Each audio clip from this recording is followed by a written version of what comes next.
खत्म। अब लड़ाई क्या है? लड़ाई इतनी सी है कि संविधान से जिनको लाभ हुआ है वो संविधान को बचाने में कामयाब होते हैं कि नहीं होते हैं, और जिनको मनुस्मृति से हजारों सालों तक लाभ होता रहा है वो कामयाब होते हैं या नहीं होते। यही लड़ाई है बस। उन्होंने कहा हम ईवीएम को तोड़ेंगे। अब तोड़ना वोड़ना तो कुछ नहीं था। ब्राह्मण का छोटा सा बच्चा मोहल्लों से, हमारे मोहल्लों से गुजरता था तो पहली बात तो सब लोग चारपाई से खड़े हो जाते थे और सब लोग उनके पांव लागन पंडित जी, चाहे वो 70 साल का हमारा बुजुर्ग है। ये व्यवस्था वो फिर से कायम करना चाह रहे हैं और संविधान उसमें रोड़ा बना हुआ है। तो इस देश से मनुस्मृति, ब्राह्मणवाद, हिंदू धर्म खत्म हो जाएगा, ये मैं गारंटी दे रहा हूं।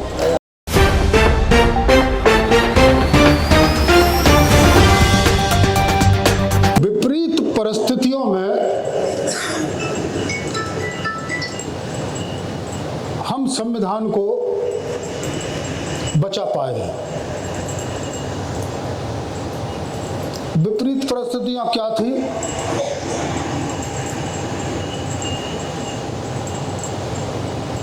एक तो चुनाव आयोग दुश्मन के हाथ में था, जो चुनाव प्रक्रिया का सबसे बड़ा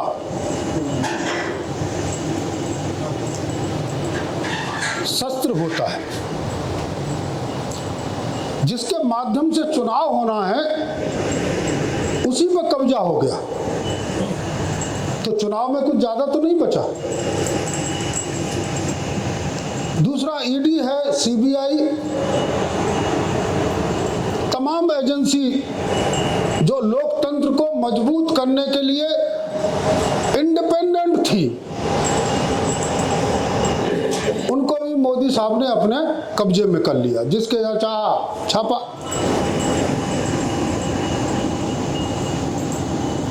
और जनता को गरीब से गरीब बना दिया गया 10 साल में। यह भी एक हथियार है कि लोगों को गरीब बना दो, विरोध कर ही नहीं पाएंगे, वो रेंगते रहेंगे। उस टूल का भी उपयोग किया गया। 82 करोड़ लोगों को जिंदा रहने के लिए राशन दिया गया। 82 करोड़ का मतलब है आधी से ज्यादा आबादी 75 साल के बाद। इसलिए ये चुनाव हमें हमेशा दिल में शंका पैदा करता रहा कि पता नहीं क्या होगा। जनता ने, और फिर तीसरा एक अफवाह उड़ाई गई इन्हीं के माध्यम से। पहले तो ये कहा गया जीतेगा तो मोदी जीतेगा। एक दिमाग में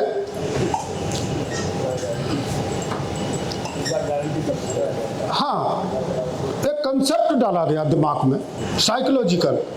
कितनी कोशिश कर लो वो जीतेगा तो मोदी जीतेगा। ये 2 साल पहले की बात है। एक और सफूका छोड़ा गया कि ईवीएम है तब तक मोदी को कोई नहीं हरा सकता। ये समाज में बात आई होगी। और ये सफूका आपके नेताओं के द्वारा छुड़वाया गया, जिसके सबसे पहले शुरुआत की बामन मेश्राम जी ने। याद करिए आप लोग। उन्होंने कहा हम ईवीएम को तोड़ेंगे। अब तोड़ना वोड़ना तो कुछ नहीं था, केवल आपके दिमाग को भ्रमित करना था। और इसको मैं बार बार हर कैडर में बोलता रहा हूं कि इसका इफेक्ट क्या पड़ेगा समाज के ऊपर। ये अफवाह क्यों फैलाई गई? क्योंकि जब उन्होंने देखा कि हम कहते हैं इनसे कि पत्थर की मूर्ति दूध पी रही है, तो पूरा देश मंदिर की तरफ दौड़ पड़ता है। आज से 20-30 साल पहले ये हुआ था कि नहीं हुआ था? फिर कोई ये नहीं देखता कि क्यों पी रही है, काय के लिए पी रही है, चल पड़ता है पूरा देश। फिर देखा गया, अब बताइए कोरोना का संबंध ताली और थाली बजाने से कुछ हो सकता है क्या? कि ताली बजाइए, सब ताली बजा रहे हैं, थाली बजाइए, थाली बजा रहे हैं, अमिताभ बच्चन बजा रहा है तो हम भी बजा लेते हैं भाई। ये सब टेस्टिंग हो चुकी थी आपकी, तब ये अफवाह फैलाई गई कि ईवीएम है तब तक मोदी को नहीं हराया जा सकता। मतलब सेना का मनोबल तोड़ दिया गया। इन सारी परिस्थितियों के बावजूद हम लोग मोदी को घायल करने में सफल हुए और ये बहुत बड़ी अचीवमेंट है। आपके फेवर में कुछ नहीं था, न देश का माहौल था, न देश की सरकार, चुनाव आयोग था आपके फेवर में।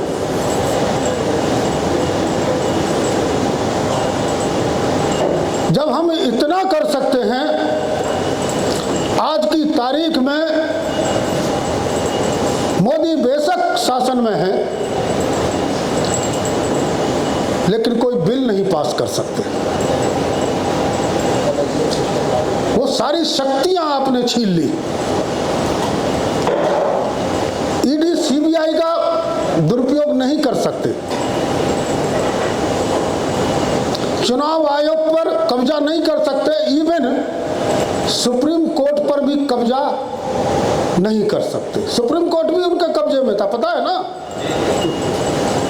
बचा क्या था संविधान में? जो अभी एक सज्जन कह रहे थे कि ये लड़ाई है, हाँ, कि संविधान को कुछ नहीं होने जा रहा था और केवल ये अफवाह फैलाई गई कि संविधान खत्म कर रहे मोदी संविधान। तो मैं आपको याद दिला दूं, बड़े बड़े 4 नेताओं ने, भारतीय जनता पार्टी के बड़े बड़े 4 नेताओं ने अपने मुंह से बोला है, स्टेटमेंट दिया है कि 400 पार करा दो। एक तो यही आपके पास का है फैजा लल्लू सिंह है, कौन है, नाम ही ऐसा है। 400 पार करा दो, हम संविधान बदल देंगे। और इसकी शुरुआत की थी अटल बिहारी वाजपेयी ने, एक कमेटी बनाई थी कि संविधान का समीक्षा होनी चाहिए 2000 सन 2000 में। तो आप लोग इतनी गहरी नींद में मत सोइए, मेरा रिक्वेस्ट है। क्यों संविधान बदलना चाहते हैं मैं आपको बता देता हूं। जब तक संविधान है तब तक ब्राह्मणवाद अपनी चरम सीमा पर नहीं काम कर सकता।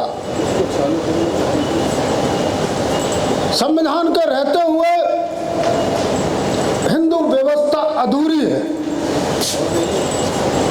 जब गांव में मैं छोटा था, ब्राह्मण का छोटा सा बच्चा मोहल्लों से, हमारे मोहल्लों से गुजरता था तो पहली बात तो सब लोग चारपाई से खड़े हो जाते थे और सब लोग उनके पांव लागन पंडित जी, चाहे वो 70 साल का हमारा बुजुर्ग है। ये व्यवस्था वो फिर से कायम करना चाह रहे हैं और संविधान उसमें रोड़ा बना हुआ है। इसलिए संविधान दो संविधान नहीं चलाए जा सकते। भारतीय संविधान भी चल रहा है और साथ साथ मनु का बनाया हुआ संविधान भी चल रहा है जो दोनों व्यवस्थाएं कायम है। तो एक को खत्म, अब लड़ाई क्या है? लड़ाई इतनी सी है कि संविधान से जिनको लाभ हुआ है वो संविधान को बचाने में कामयाब होते हैं कि नहीं होते हैं, और जिनको मनुस्मृति से हजारों सालों तक लाभ होता रहा है वो कामयाब होते हैं या नहीं होते। यही लड़ाई है बस। बाकी कौन जीता कौन हारा मुझे उससे कोई लेना देना नहीं है। ये तकरार है, एक म्यान में दो तलवार नहीं रह सकती साहब। एक को तो जाना ही होगा। अगर आप कमजोर हो गए, 85 कमजोर हो गए, तो मनुस्मृति आ जाएगी। अगर आपने थोड़ा कुछ कर लिया तो इस देश से मनुस्मृति, ब्राह्मणवाद, हिंदू धर्म खत्म हो जाएगा। ये मैं गारंटी दे रहा हूं।